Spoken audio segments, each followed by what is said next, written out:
રાષ્ટ્ર એકતા એટલે બધા મનુષ્યોએ એક થઈને રહેવું। હું રાષ્ટ્ર એકતા માટે દરેક ધર્મ કે દરેક જાતિના લોકો સાથે હળી મળીને રહીશ। જો કોઈ પણ વ્યક્તિ કોઈ ધર્મ વિશે ના કહેવાના વેર કહેતા હશે તો હું તેને અટકાવીશ અને સલાહ આપીશ કે ભાઈ તમે આવું ના કરો। આપણો દેશ બિન સાંપ્રદાયિક દેશ છે। બિન સાંપ્રદાયિક દેશ એટલે દરેક ધર્મ કે દરેક જાતિના લોકો આપણા દેશની અંદર હળી મળીને રહી શકે। આપણે બધાને ભગવાને બનાવ્યા છીએ। ભગવાને આપણને બનાવતા કોઈ પણ પ્રકારનો ભેદભાવ કર્યો નથી, તો આપણે તો તેના સંતાન છીએ। આવો ભેદભાવ શું કામ કરીએ છીએ? એક જ કુટુંબના હોય તેમ રહેવું જોઈએ અને ભગવાન પણ એક જ છે।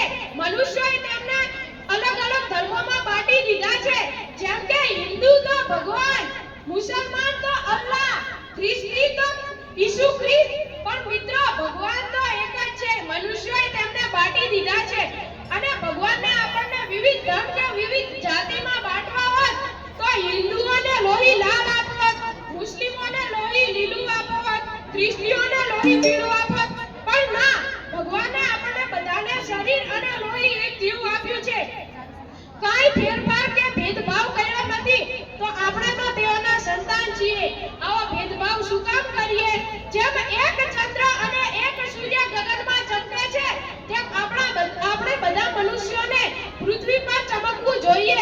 મેં એક પંક્તિ લખી છે કે જેમ નદીઓ બધી વહી વહીને મળે સાગરની માય, જેમ નદીઓ બધી વહી વહીને મળે સાગરની માય, તેમ રામ રહીમ એક છે સકળ જગતની માય।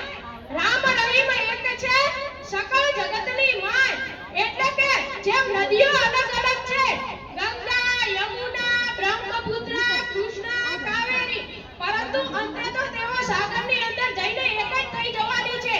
એમ ધર્મ પણ વિવિધ અલગ અલગ છે, જેમ કે હિન્દુ, મુસ્લિમ, શીખ, પારસી, બૌદ્ધ, પરંતુ તેઓનો સાર તો એક જ છે કે બધા મનુષ્યોએ હળી મળીને રહેવું। અને દરેક ધર્મના ધર્મગ્રંથમાં એક જ વસ્તુ લખેલ છે કે દરેક મનુષ્યોએ પ્રેમથી અને હળી મળીને રહેવું। આ પણ એક દિવસ આપણું મૃત્યુ થઈ જવાનું છે।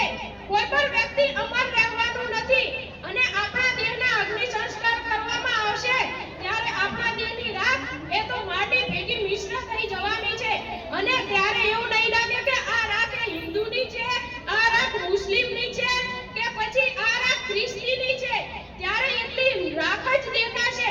તો આપણે આવો ભેદભાવ શું કામ કરીએ છીએ? બધાને હળી મળીને રહેવું જોઈએ। અને મિત્રો એકવાર આ ભેદભાવોની દીવાલમાંથી બહાર તો નીકળો, તમને મજા આવશે। એટલા માટે આપણે આપણા દેશમાંથી ભેદભાવને જડમૂળમાંથી બહાર ફેંકી દેવો જોઈએ। જય